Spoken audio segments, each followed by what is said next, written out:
I'm 58 years old now, and I guess I'm finally tired of carrying this alone. I never thought I'd say any of this out loud, not after the promises I made to myself and the promises my father made me keep.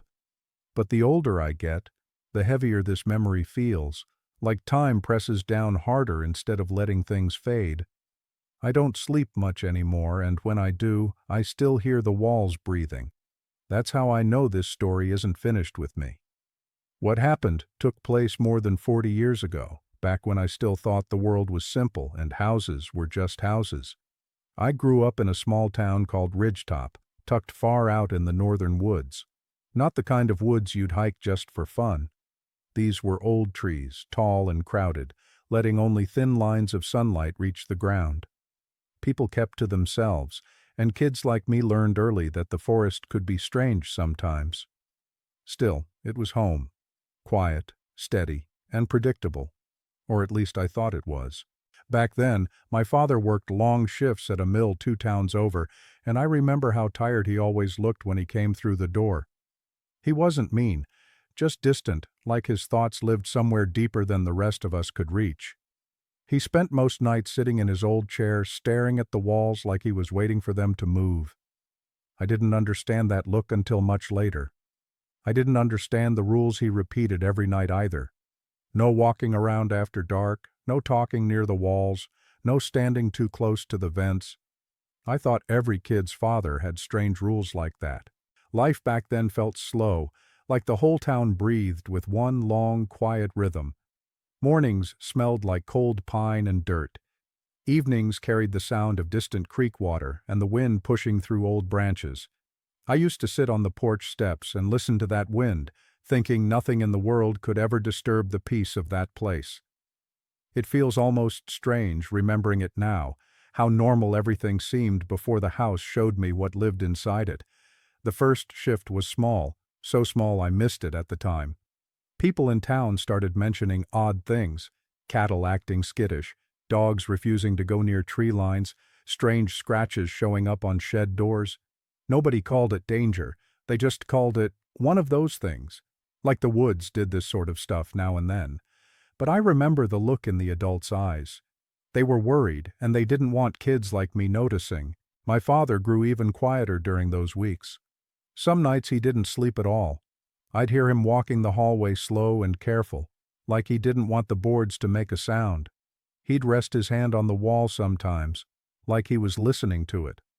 I didn't know why he did that, but even at my age I could feel something heavy sitting between the wooden beams of that house, something that didn't belong to us. I didn't have the words for it back then, but I know now what that feeling was. Unease that didn't fit the moment, a wrongness without shape, a worry I couldn't explain. And the truth is, that uneasy feeling never left. Not really. Even now, decades later, I can still feel the way the air changed inside that house. I can still remember how the silence felt too thick, like it was waiting to break open. I guess that's why I'm telling this now, because what I found inside those walls wasn't just a creature. It wasn't just fear or trauma or memory. It was something that knew me, something that had been there far longer than any of us understood. And the night I finally heard it whisper back, that was when everything I believed about my home, my family, and myself began to crack.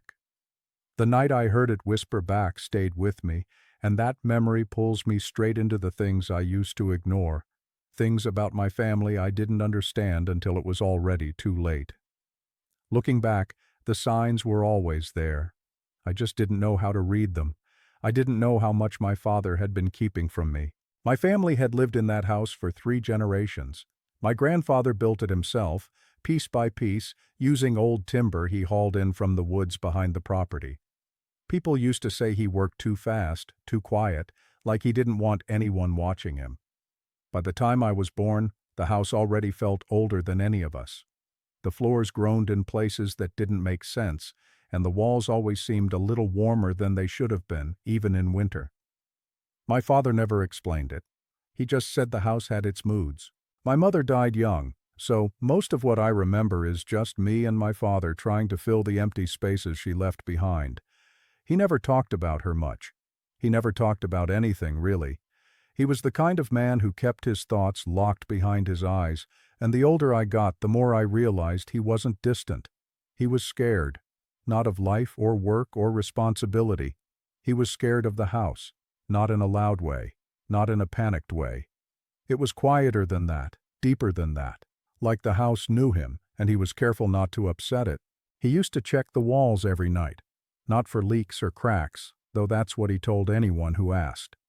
He checked them like a person checks on a sleeping child, gently, slowly, listening for any change in the breathing. When I was little, I thought all dads did that it was normal for fathers to press their ear against the drywall and close their eyes like they were waiting for a voice to come through. He made me promise to never do the same. "You don't listen to the walls," he'd say.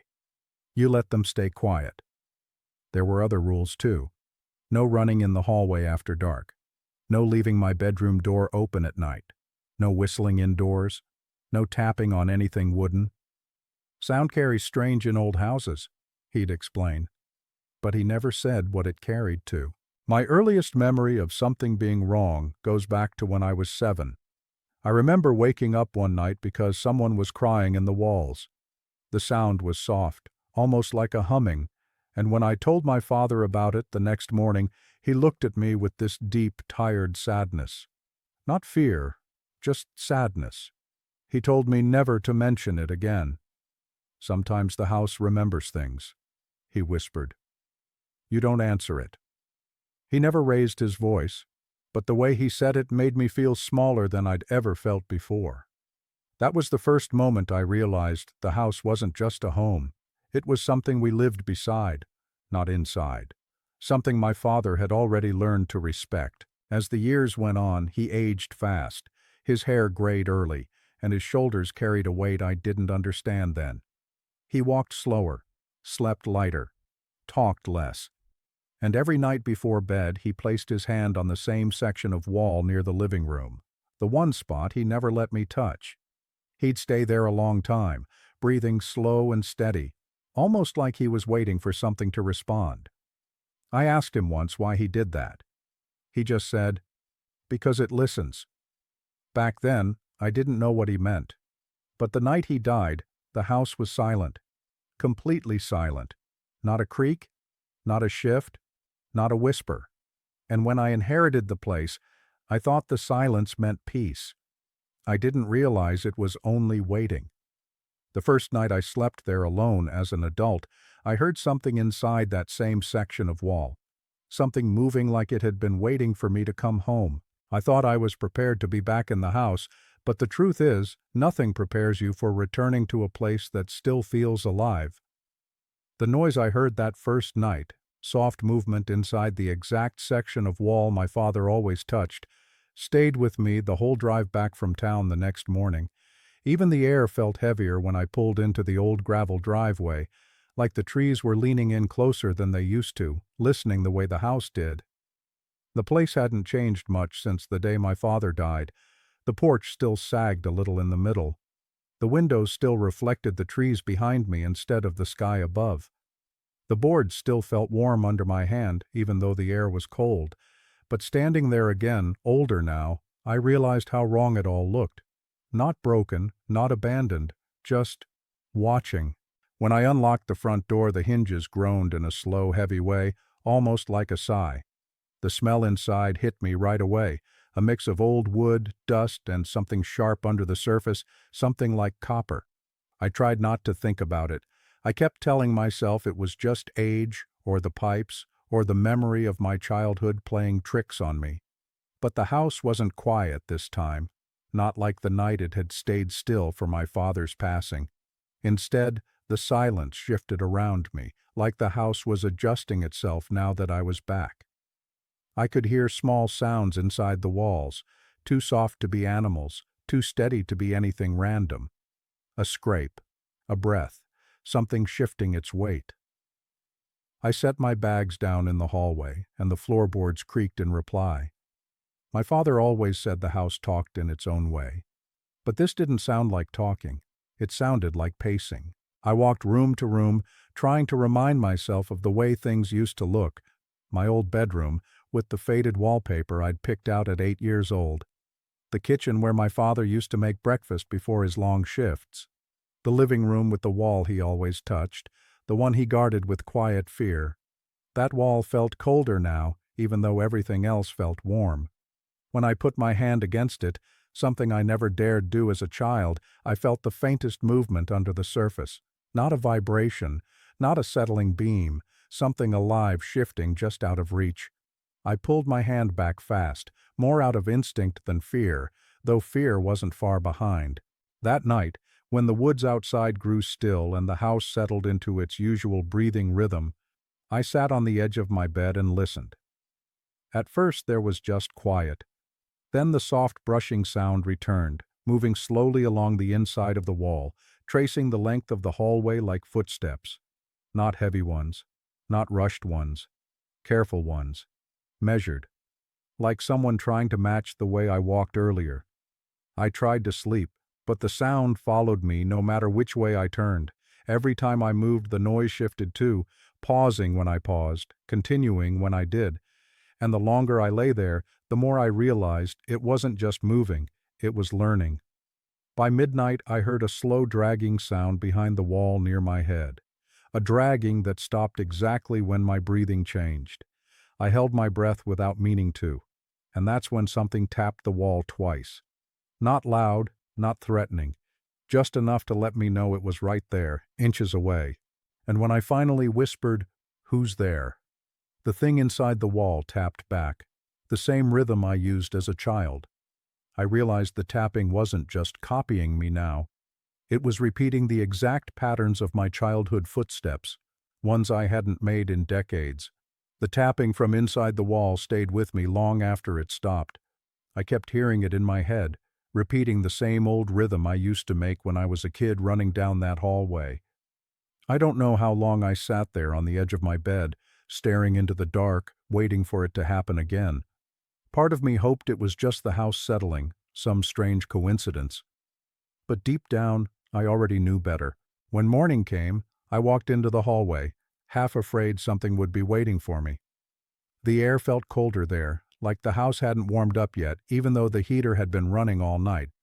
I knelt by the section of wall where the tapping had answered me, and for a second I thought I heard breathing, slow, steady, and way too close. That was the moment the first real fear hit me. Not panic, not terror, just a quiet sinking fear that something had been listening the entire time. I told myself I needed to check the house, to look for loose boards, broken pipes, animals, anything that made sense. So I went room to room, paying attention to the smallest details. Scratches I didn't remember, wood that looked newer than the rest, places where the paint seemed thinner, like something rubbed against it from the inside. When I reached the living room, I noticed something I had never seen before. A small, perfect circle in the wall, no bigger than the tip of my finger. At first I thought it was a nail hole, but the edges were too smooth, too intentional, like something had created it carefully, purposefully. I leaned close, letting my eyes adjust to the darkness inside the hole. It was deeper than I expected, like the wall wasn't solid, but hollowed out in a way that didn't match the blueprints at all. As I stared into that darkness, I felt a faint movement of air brush against my cheek. Warm air, breathing air. I jerked back so fast I almost fell over. I tried to laugh it off, but the sound died in my throat. My father had warned me, never talk near the walls, never tap them, never listen too long. Now all those rules felt less like paranoia and more like survival. I forced myself to look again, this time from a distance. The hole wasn't random. Something had made it to observe me. It pointed straight toward the couch where my father used to sit every night, staring at the same wall. Suddenly his strange habits weren't strange at all. The house creaked behind me, a long, low sound like wood bending under weight. I spun around, but nothing was there. Nothing I could see, at least. The air kept shifting in small ways. Little temperature drops, faint smells of copper and dirt, the kind of scents that didn't belong in a closed room. and every time the air changed, the house seemed to exhale. I knelt again. I shouldn't have. But some part of me needed to know. I whispered, "Is someone there?" For a long moment, nothing happened. Then, faintly, something inside the wall shifted. Slow, controlled, like it was choosing to answer without sound. And that was somehow worse than hearing a reply. I stood up fast and backed away, unable to take my eyes off that small hole. Whatever was behind the wall wasn't guessing I was there. It knew. It had always known. All my father's rules came flooding back, clearer than ever. No listening, no tapping, no talking, because the house listened to everything. And something inside it answered. As I turned to leave the room, I noticed something new. Thin, fresh scratches running along the floorboards, leading deeper into the house. What do you think the creature wants? To warn him or hunt him? The scratches on the floorboards stayed in my mind all day. I tried to tell myself they were old, that I just hadn't noticed them before, but the wood still looked fresh, like something with sharp nails had dragged itself across the floor only hours earlier. When night came, that thought settled into my chest and refused to leave. I couldn't shake the feeling that the house was waiting for the sun to go down. By the time darkness filled the windows, I was already on edge. Every small sound felt louder. Every shadow seemed deeper. I kept the hallway light on, telling myself it was just for convenience, but really, I didn't trust what the dark might reveal. The mini-hook echoes from before, those scratches leading deeper into the house, pulled my thoughts back again and again. I tried to sleep, but the silence didn't last. It started with a soft drag under the floorboards. Not fast, not random. Slow, steady movement, like something crawling beneath me. I held my breath, listening. The house answered with another sound. Light breathing, coming through the vents in a rhythm too controlled to be the wind. Then came the first branch snap outside my window. It was quick, sharp, and too close to be anything natural. The woods around the house were dense, but nothing heavy should have been moving through them at night. I sat up, heart pounding, listening as the forest went completely still. Even the insects stopped, and then the whispering started. It came from the vents, so soft I almost missed it. A faint shape of a voice, broken like it was trying to form words but couldn't. The sound drifted from one vent to the next, moving through the walls as if searching for the right place to settle. I froze, staring at the metal grate on the far wall. "Dad?" I heard myself whisper before I even thought about it. Right away the whisper in the vent shifted. It tried to copy me. Not perfectly. Not yet. It stretched the sound like whoever, or whatever, was behind it was shaping its new voice for the first time. The mimicry wasn't close enough to fool me, but it was close enough to make my skin crawl. The smell of copper filled the room again, just like the night before. I stood slowly, afraid to make noise, afraid not to. My feet touched the cold floorboards, and somewhere beneath me, something reacted. Another scrape, this one longer, as though it sensed I was on the move. I crept toward the vent. Every step I took, the breathing inside grew louder, more excited, or maybe more curious. I dropped to my knees, my heart thudding so hard it felt like it might shake something loose inside the wall. "Stop," I whispered, even though I didn't expect anything to listen. But something did. The breathing paused. Then a new sound replaced it. A slow, steady knock. 3 taps. A pause. 3 more taps. It wasn't random. It wasn't the house. It wasn't even trying to hide anymore. It was communicating. I stumbled back, knocking over a small table. The crash echoed down the hallway, and right away I heard another sound. Footsteps in the wall. Fast, sharp, following the noise I just made. That's when I realized the truth I didn't want to accept. Nothing about this thing was accidental. It wasn't just moving. It wasn't just listening. It was choosing. And when the footsteps stopped right beside me, the thing in the wall pressed against the panel so hard the wood bowed outward, like it wanted to step through. The wooden panel didn't break, but the way it bowed outward made it clear. Whatever was behind the wall wasn't afraid of being seen. I backed into the corner of the room, barely breathing, waiting for the wood to crack open. But after a few seconds, the pressure eased and the walls slowly relaxed like someone had taken their hand away. I knew I should have run out of the house right then, but something kept me frozen. Maybe it was fear. Maybe it was curiosity. Or maybe it was the way the house had shifted into silence again, like it was waiting for my next move. That silence became the mini hook pulling me deeper, the sense that the thing inside the wall hadn't left at all. It was just choosing the moment to show itself. I forced myself to step into the hallway. The light flickered as I passed, dimming for half a second, brightening again.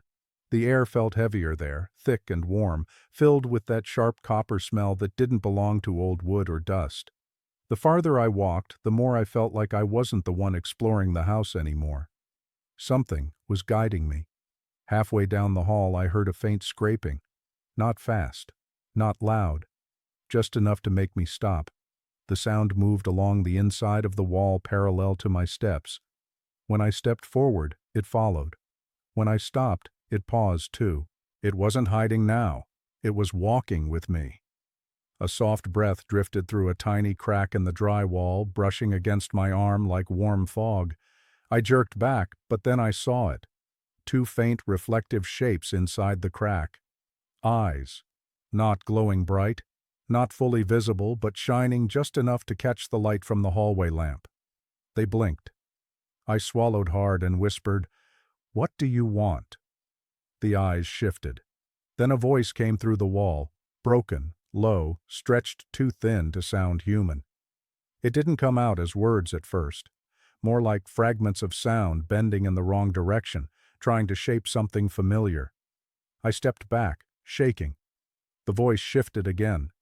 This time, it almost formed a name, not mine, not my father's, just a sound, a broken attempt. I should have run. I knew that, but something made me walk closer, maybe just to see if it would speak again. Before I reached the wall, a shadow slid across the crack, long, distorted, bending like a person crawling sideways. The lights flickered again. That's when I saw the shape of its hand press against the inside of the wall, not fully formed, fingers too thin, angles too sharp, like it was trying to remember how a hand was supposed to look. I stumbled backward and hit the opposite wall. My heartbeat felt too loud, too heavy, like it might draw the thing even closer. Then the voice came again, this time clearer. Still not a word, but a perfect shape of tone, a perfect copy of the fear in my own voice. It was mimicking my breathing now. Slow, shallow, unsteady. The house felt like it was leaning in, every board creaking at once, every shadow stretching longer. The air shifted again, bringing another wave of metallic smell, stronger this time, like the thing behind the wall had moved closer. I whispered, "Stop," and instantly the mimic stopped too. But the eyes didn't blink. They only widened, like it was learning.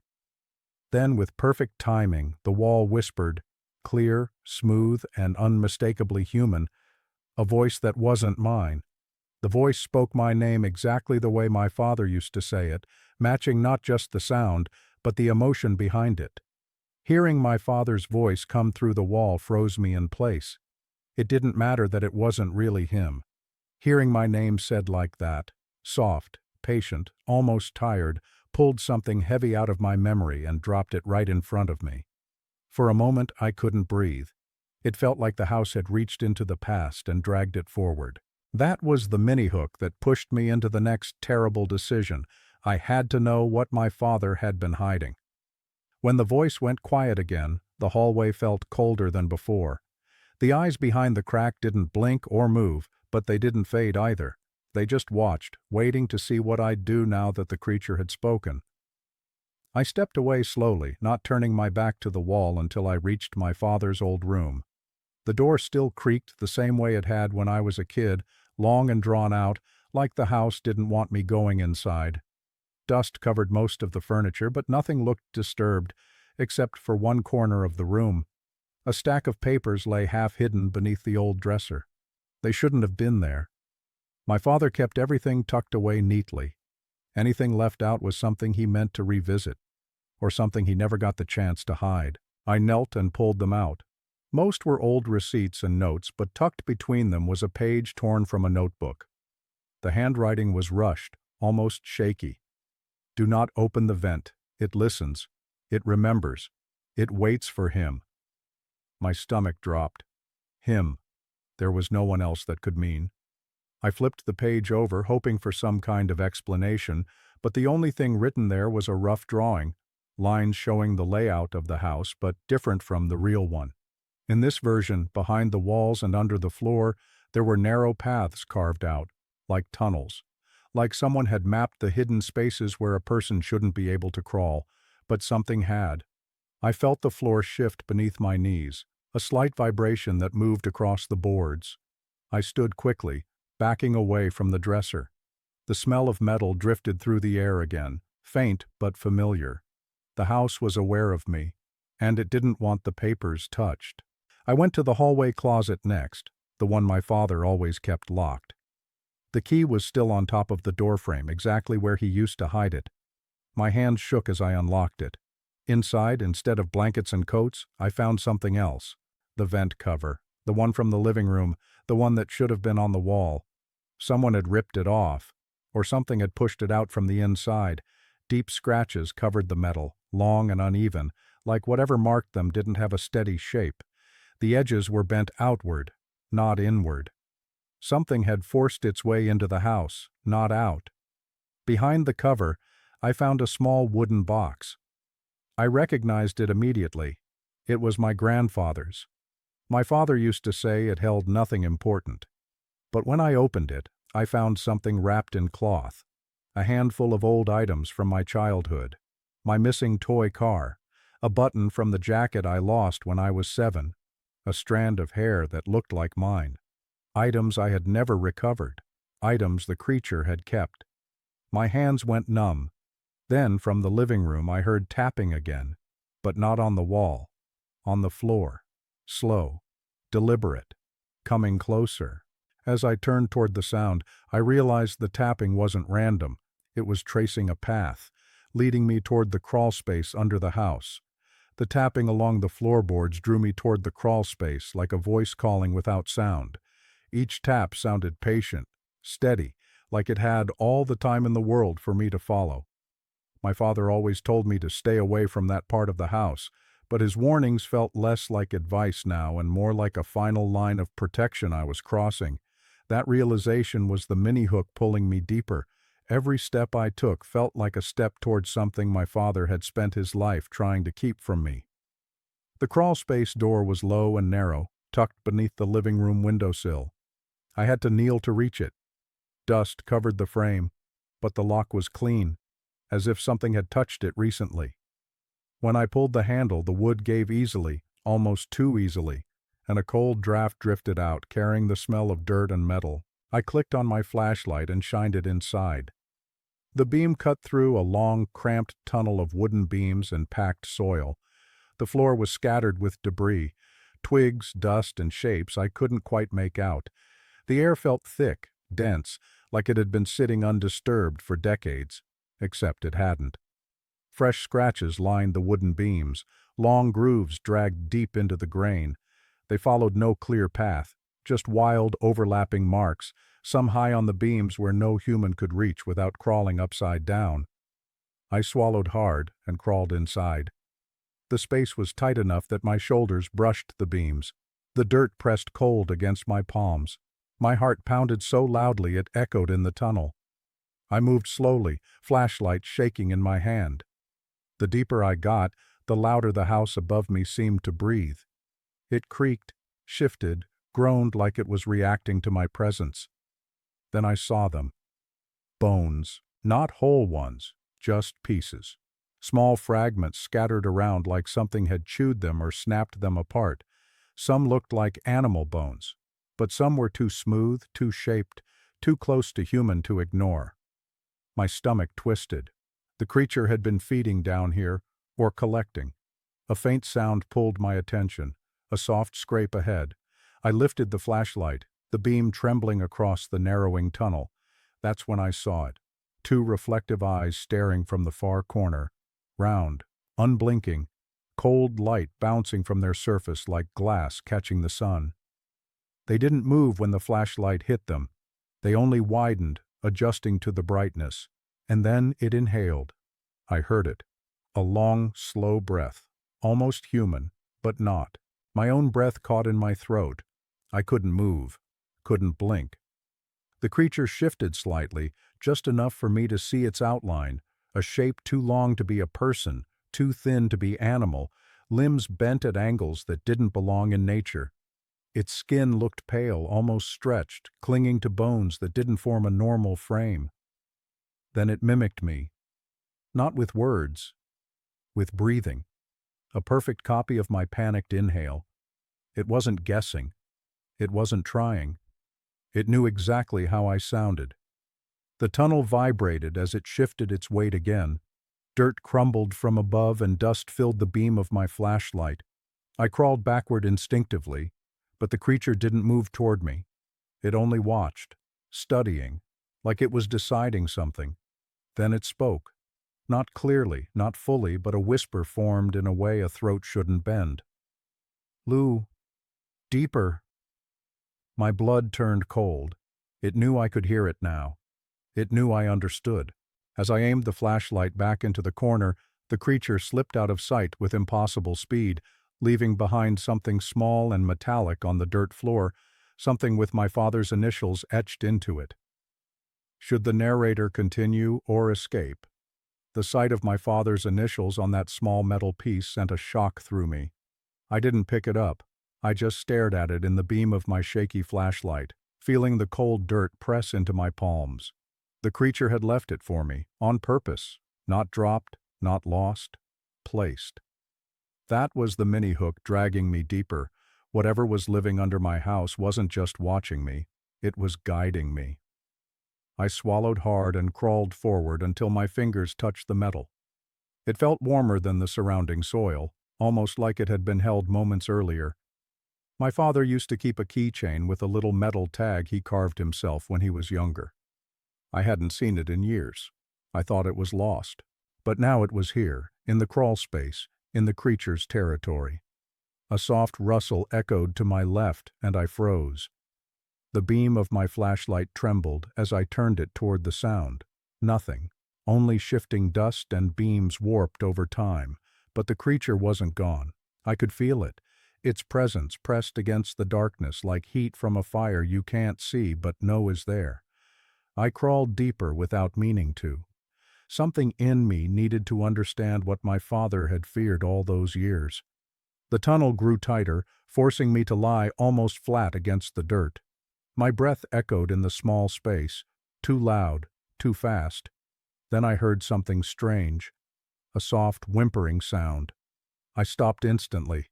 The sound wasn't coming from me. It wasn't the creature either. It was a child's cry. A sound I recognized, my own voice, or at least a perfect mimic of it. It cried the same way I did when I was 7 and woke up thinking someone was whispering behind the walls, the exact same pitch, same panic, same broken sob. The noise pulled at a memory buried so deep I didn't even know it still lived inside me. "Stop," I whispered, voice trembling. The crying stopped immediately. Something shifted again, fast, scraping against the beams with unnatural speed. The feeling of being watched became so strong I almost turned around, but then I saw something ahead. A hollow chamber carved into the earth, larger than the tunnel I crawled through. I slid into it, heart pounding. The chamber smelled of damp soil and old wood. My flashlight cut through the darkness and landed on objects scattered around the floor. My childhood things, a toy truck, my missing books, a worn-out shoe I'd lost near the woods, even drawings I'd made in school. My belongings, arranged carefully, almost tenderly. I stepped closer, confused and terrified. Why would it keep these? Why would it hide them here? My father always told me the house remembered things. Was this what he meant? A sudden rush of air swept past me, strong enough to kick up dust. My flashlight flickered as something large moved behind me. Fast, deliberate, circling the chamber without touching me. I turned, but the creature stayed just outside the beam, its outline stretching across the curved walls. It wasn't attacking. It wasn't running. It was showing me something. The creature's breathing deepened, steady and low, like it wanted me to understand something I couldn't yet grasp. My skin crawled as the flashlight caught the edge of its form, too long, too thin, moving with strange, fluid steps. Then it reached out. I didn't see the whole arm, only the shadow of it brushing the dirt near my father's keychain. A gesture, a motion, an invitation. My heart slammed in my chest. I took one step back and hit the wall of the chamber. Before I could move, the creature lunged, not to attack, but to grab my wrist and pull me deeper into the hollow darkness. As it dragged me forward, I realized something horrifying. It wasn't hunting me. It needed me to see something hidden even deeper in the house, something it had been protecting me from all along. Being pulled into the darkness should have felt violent, but it didn't. The creature's grip wasn't tight or painful. It was steady, almost careful, like it didn't want to hurt me. That terrified me more than any aggression could have. Whatever lived under my house wasn't acting like an animal. It had purpose, awareness, intent. And that was the mini-hook pulling me into the next moment. It wasn't dragging me to kill me. It was dragging me to show me something. My flashlight shook wildly as the creature pulled me around a narrow bend in the crawl space. Dirt scraped at my elbows, and beams creaked above my back. The air felt warmer the deeper we went, like I was moving towards something alive. Then the creature released me. I stumbled forward into a small chamber, bigger than the last, reinforced with old boards and strange carvings etched into the beams. Not shapes, not symbols. Scratches arranged with intention. Patterns, spirals, lines intersecting in ways that made my stomach tighten. My flashlight landed on something hanging from one of the beams, tufts of fur, dried and brittle, tied together with pieces of twine. Next to them were small bundles of sticks arranged like crude figures. I didn't understand them, but I recognized fear when I saw it. These weren't decorations. They were warnings, markers, boundaries. The metallic smell grew stronger, mixing with the scent of old earth. I stepped closer, shining the light along the wall. Scratches covered every surface, deep grooves, long claw marks that cut through wood hardened by decades. They weren't random. They formed pathways, connecting one wall to another. Almost like writing. A chill crept down my spine. My father had once told me our house remembered things. But this wasn't memory. This was history. Movement behind me made me turn the flashlight. The creature was crawling along the ceiling, its limbs bending in unnatural angles, gripping the beams with long, narrow hands. In the flickering light, it looked wrong in every possible way. Skin stretched thin, joints working backward and sideways, bones shifting beneath the surface like water. Its head twisted toward me, and for the first time I saw its eyes fully. Not animal, not human, not dead, just aware. When the light landed on its face, it didn't shy away. It leaned into the beam. That was the moment everything I feared became undeniable. This wasn't just some creature. It was something that lived between forms, something that watched, something that learned. A skinwalker. I backed up until my shoulders hit the carved wall.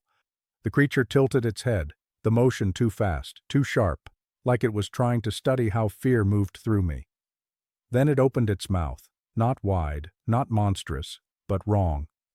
The jaw shifted with a grinding sound, and a low hum escaped its throat. The hum turned into a broken whisper. Then the whisper stretched into a shape. My name. But this time the voice wasn't copying my father. It was mixing him with me, both tones layered together. It was showing me it could be anything it wanted. The chamber walls groaned as if reacting to its voice. Dust fell in soft clouds. The carvings on the beams seemed to vibrate. Something deeper in the house responded with a low rumble, a sound that made my skin crawl. The creature crawled lower, its limbs bending like they had no joints at all. Its face hovered inches from mine, its breath warm and uneven. It didn't attack. It didn't threaten. It simply watched, studying me, waiting. Then its jaw shifted again, and in a distorted voice that made my chest tighten, it whispered, "See. All." My flashlight flickered once, then steadied. I realized it wasn't just showing me itself. It was preparing me. Before I could step back, the creature extended one long, shaking hand and pointed toward the darkest corner of the chamber, where something moved that wasn't it. The creature's long, shaking hand stayed pointed toward the far corner, but it didn't move closer. It just held the gesture, waiting for me to see whatever else was lurking in the chamber. My flashlight trembled in my grip, but I forced the beam toward the darkness. That's when the mini-hook tightened around me. The thing in the corner wasn't another creature. It was the house itself, changing. The wood in that corner wasn't solid like the rest. It shifted, bending inward, as if the walls were breathing again. The carvings along the beam spiraled into a deeper set of scratches I hadn't noticed before. They weren't patterns. They were marks of struggle. Desperate clawing, as if someone had once tried to escape from inside the wall. I stepped closer without meaning to, drawn by something between horror and understanding. The creature remained still above me, its limbs wrapped unnaturally around the beams, its eyes wide and reflective, catching every flicker of my flashlight. I felt its attention like heat on my skin. Finally, I turned the light fully on it. For the first time, I saw all of it clearly. Its body was too thin, stretched tight over bones that weren't arranged right. Shoulders too high, ribs too narrow, limbs bending in ways a human skeleton couldn't. Its skin had a pale, dry texture, cracked in places like bark. Its fingers were long and uneven, as if they changed shape depending on what it needed. Its face wasn't really a face, more like a suggestion of one, a stretched mask of features that flickered between human shapes and something deeper. But its eyes looked like mine. Not exactly, but close enough that my stomach twisted. This thing had watched me for years, studied me, learned me, and now it was using pieces of me to communicate. "Why me?" I whispered. The creature tilted its head, slow and smooth this time, like it understood. Its throat moved, and a low, rumbling breath filled the chamber. Then, in a voice that mixed my father's tone with my own, it whispered, "Yours. To see." I shook my head. "See what?" It crawled down the beam, limbs bending around the wood like water flowing down stone. When it reached the ground, it didn't stand, at least not at first. It unfolded itself piece by piece, rising to full height with long, shaking limbs that made the chamber seem smaller. It walked toward me. Its steps were wrong, too soft for its size, too controlled, each movement precise. Its body swayed like it was adjusting to gravity. When it stood inches from me, it bent forward until its face hovered level with mine. And then it spoke again, clearer than before, a voice shaped with intention. "Truth. Here." It reached behind me and pressed one bony finger against the scratched wall. A low vibration hummed through the wood beneath my shoulder, resonating into my bones. Suddenly, I wasn't looking at marks on a beam. I was looking at a message, one carved through time, through generations. My grandfather, my father, me. We had all been part of whatever this creature was holding back. The walls shifted again and the chamber's air turned cold. A faint knocking sound echoed from somewhere deeper in the house. 3 slow taps, then 2, then 1. A pattern I didn't recognize. The creature stepped back and lowered its head, almost like a bow, almost like apology. Then it spoke one final broken phrase, "Choice. Soon." Every hair on my arms rose. A choice meant consequence, and whatever lived in the deeper darkness was waiting for my decision. Before I could ask what the choice was, a loud crack echoed above us, and something massive began shifting inside the walls overhead, moving toward the chamber with purpose. The crack in the wall above us echoed like a warning, and the creature stiffened. Its head snapped upward, and for the first time since I'd crawled into the chamber, I saw something like fear in its posture. Not panic. Something colder, something older. My pulse hammered in my ears. That moment became the mini hook pulling me forward. Whatever was coming through the walls wasn't the creature, and the creature knew it. Dust drifted from the ceiling as something heavy shifted overhead. The boards groaned under its weight, slow, dragging movements like a body scraping through a space too tight for it. I backed toward the carvings on the far wall, clutching the flashlight so hard my hand trembled. "What is that?" I whispered. The creature didn't answer. It simply moved closer to me, placing itself between me and the sound above, its long limbs tensed, its posture lowered like it was preparing to defend instead of attack. The realization hit me hard. All this time, I had thought it was the threat. But something else was in the house, something my father never talked about. The ceiling above bulged downward, the wood bending like something was pressing from the other side. A low groan filled the chamber, not a voice, but a movement that felt alive. The creature hissed softly, a sound that came from deep in its throat, protective and warning. That was when the truth started to surface. My father hadn't been afraid of the creature living in the walls.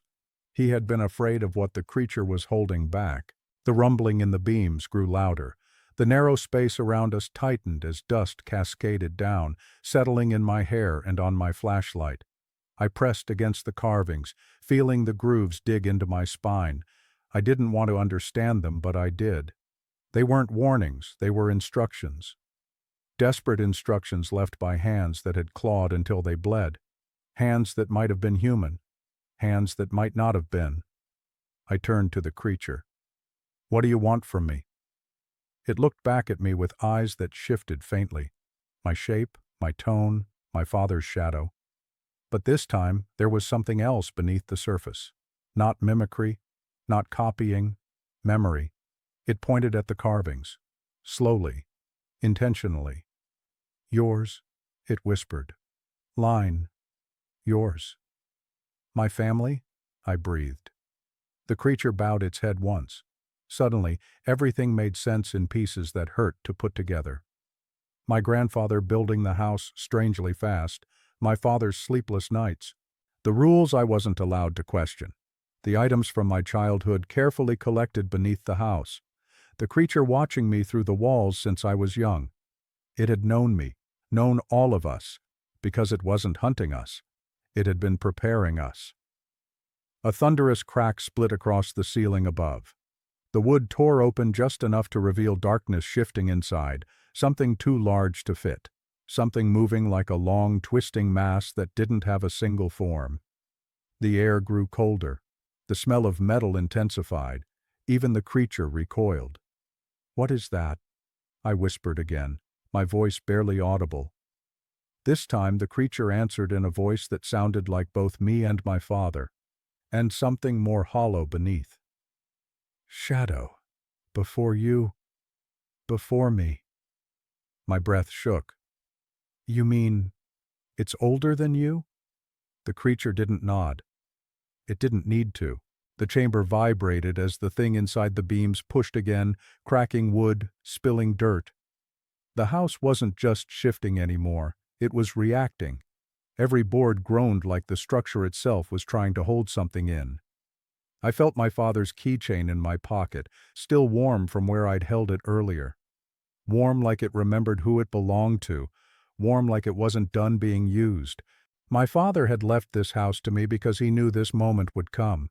He knew the creature couldn't face the other thing alone. He knew I'd have to make a choice. The creature leaned close, whispering one last warning. "Truth. Yours now." And as the ceiling above us finally split open, I realized the truth wasn't just about the creature. It was about who I was to the thing breaking through the walls. If this was you, would you run or stay? The ceiling split wider, spilling dirt and rotten insulation into the chamber. The beams above groaned like they were being pried apart by something too heavy, too strong, and too determined to stay hidden any longer. I stumbled back, covering my head as chunks of wood rained down. The creature beside me, thin, bent, trembling, didn't move away. It stood between me and the thing above, as if shielding me from whatever was trying to break through. That was the mini-hook pulling me forward. The creature wasn't preparing to attack me. It was preparing to protect me. A long, low growl echoed through the beams, vibrating through the dirt under my feet. It wasn't the creature's voice. This one was deeper, older, a sound that felt like it came from the bones of the house itself. My flashlight flickered as the air thickened with the smell of copper, dust, and something else. Something sour and ancient, like damp earth that had never seen sunlight. The ceiling bulged downward again, and through the split I saw movement, a shifting, twisting darkness that had no shape. Or maybe it had too many shapes to understand at once. It slid across the beams like a shadow that wasn't connected to anything, bending and stretching in ways that made my chest tighten. The creature hissed at it, a raw, warning sound. Whatever was coming didn't stop. I backed into the carved wall again, my hand brushing across the deep scratches left by people who had been trapped here long before I was born. The thought hit me hard. Those marks weren't just instructions, they were desperation. My family hadn't been chosen for this house. We had been trapped by it. The creature turned to me suddenly, its eyes shifting, reflecting something human and something not. It lowered its head until it was inches from mine. For the first time I felt it trying to communicate not with mimicry but with meaning. "Blood remembers," it whispered, its distorted voice shaking. "I don't understand," I said, trying not to let the fear break through. It reached toward my chest, not touching, just hovering, its trembling fingers pointing at my heartbeat. Then it pointed toward the twisting shadow above us, then to the carvings behind me, then back to me again. Piece by piece, the truth came together in my mind like a cold, heavy weight being set in place. My grandfather hadn't stumbled into this. My father hadn't stayed because he wanted to. My family had been bound to this house, to the creature, and to whatever it was trying to contain. The scratching in the beams grew louder. Suddenly, a plank snapped, and a long, dark shape forced itself halfway through the opening. I didn't see a face. I didn't see limbs. I saw movement. Constant, wrong, shifting like a living shadow searching for a shape to imitate. The creature lunged upward, slamming its thin body into the beam with a screech. The impact shook the chamber. Dust fell everywhere and the shadow recoiled, twisting violently before retreating back into the darkness of the wall. The creature stayed hanging from the beam, breathing hard, its body shaking from the effort. It looked fragile for a moment, vulnerable. But when it dropped back down beside me, its posture straightened, and those reflective eyes fixed on mine again, this time with urgency. "Finish," it whispered. "Finish line." My voice cracked. "What line?" It pointed again at the carvings, at symbols cut deep into the wood in a straight, uneven pattern. They weren't just markings. They were meant to be completed. By someone who shared the blood of the ones who carved the first half. My family. The creature gently pushed the old board toward me, revealing the final uncarved space, like a missing piece in a pattern that bound the house together. Everything inside me twisted. I didn't want this. I didn't want any part of what my father had carried. But the shadows in the walls moved again. Harder. Angrier. The house itself groaned as if something massive was shifting through every beam at once. Whatever was trapped in the structure was waking up, and if the pattern didn't hold, it would break free. The creature placed my hand on the final piece of the carving. As my fingers touched the old wood, the entire house seemed to inhale, and something whispered my name from inside the walls. A voice I had never heard before, but one that knew me. The whisper from inside the walls made my whole body lock up. It wasn't the creature's voice. It wasn't my father's. It wasn't anything that should have known my name. It came from deep inside the structure, vibrating through the old beams like the house itself had spoken. That was the mini-hook catching me before I could breathe. Whatever hid behind the walls all these years had finally awakened. My fingers hovered above the unfinished carving. The old wood felt warm, warmer than it should have been in the cold dirt chamber. The warmth pulsed, slow, steady, matching my heartbeat. The creature watched me with shaking limbs, its eyes reflecting a mix of fear and expectation. Above us, The entire house groaned, the sound rippling through the beams. Dust rained down. The shadows inside the broken ceiling twisted again, pressing against the remaining wood, searching for a weak point. I felt the pressure rise in the walls, like something massive was pushing to get free. "I can't do this," I whispered. The creature leaned closer, its voice barely holding its shape. "Blood. Must." I shook my head. "Why me? Why my family?" It didn't answer. Maybe it couldn't. Maybe the truth was too old, too tangled for words. Instead, it lifted my hand again, gently but firmly, guiding my fingers to the carving. The unfinished section seemed to throb beneath my touch. Then the house shuddered so violently that the chamber floor shook. A long tearing sound ripped across the walls above. Wood splitting, nails screeching, beams cracking under pressure. The thing inside the walls was forcing its way out. My flashlight flickered and died, plunging everything into a dim glow of reflected eyes and shifting shadow. The creature hissed, placing its thin body between me and the place where the ceiling sank inward. Its bones cracked as it stretched into a defensive shape. Another whisper came, clearer this time. "Let me out." It wasn't pleading. It wasn't questioning. It was promising. The creature trembled, its limbs bending back in angles that looked painful, even for something not fully human. It struck the beam again, trying to reinforce it, but the wood splintered under the pressure coming from the other side. I felt the walls pulse like a heartbeat. My family hadn't just lived in a haunted house. We had lived inside a barrier, one that was failing. My father spent decades holding this thing back. My grandfather before him.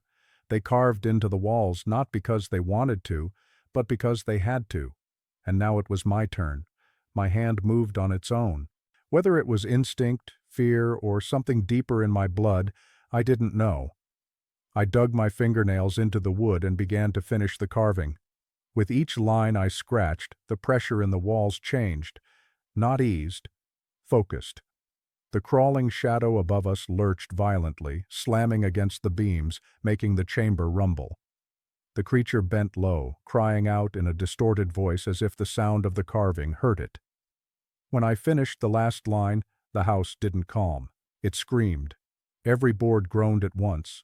Every nail shuddered. The air grew so cold my breath formed clouds. The shadow overhead went wild, thrashing against the walls with a sound like bones breaking underwater. Something shifted behind the freshly completed carving, a click, deep and final. The creature stumbled back as if struck, eyes wide. The chamber walls brightened with a faint glow, lines of light threading through the carvings. The shadow in the ceiling recoiled, shrieking without sound as the glow spread upward, weaving through the beams like veins of fire. The entity inside the wall began retreating, not willingly, but like it was being pulled back. The whole house heaved one last time. Then everything stopped. Silence collapsed into the chamber. The glow faded. Dust settled. The shadow disappeared. The creature lowered itself to the dirt, trembling hard enough that its bones rattled beneath its skin. It looked at me with a strange, hollow expression, something like relief, something like regret. But the silence didn't last, because somewhere deeper in the house a single knock echoed, soft, slow, intentional.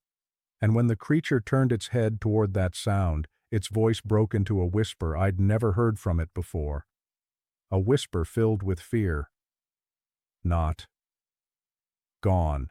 I'm older now, old enough that my hands shake when I try to hold a flashlight, and my breath goes thin when I climb stairs.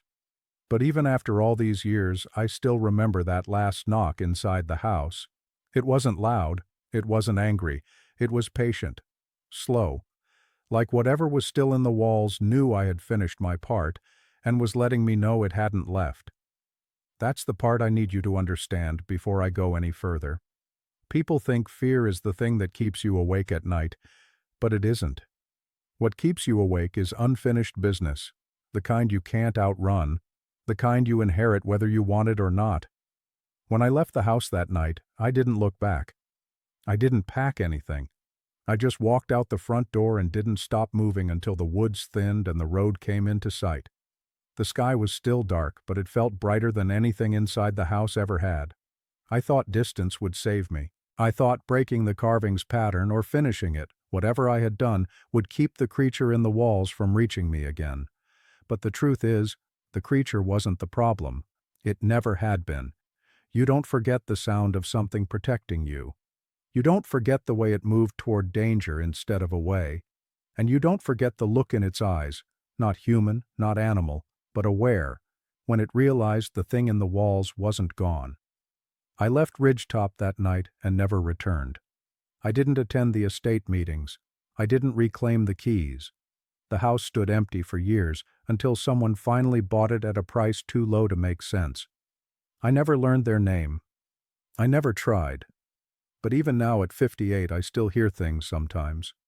Not voices, not words, just tapping.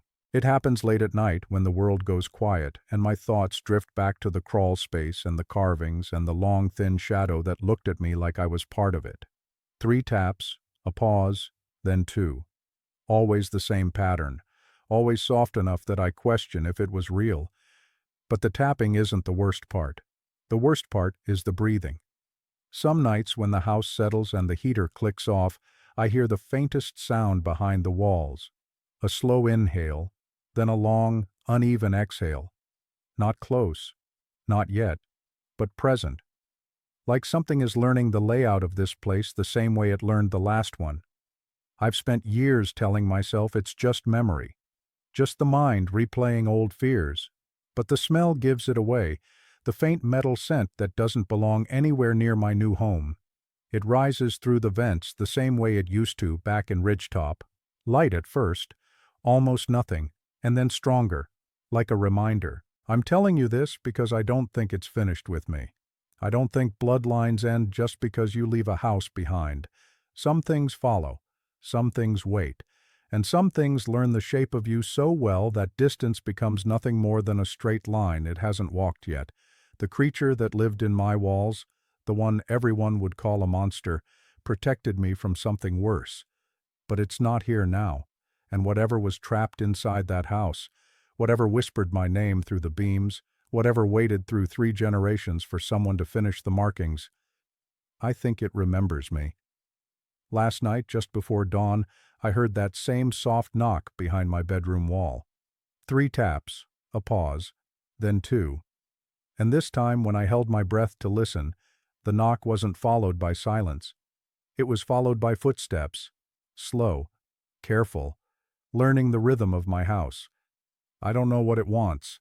I don't know how long it's been here. I don't know if the creature that once protected me is still alive somewhere out there. But I do know one thing. If you ever hear tapping in your walls, don't answer, because once it learns your sound, it never forgets.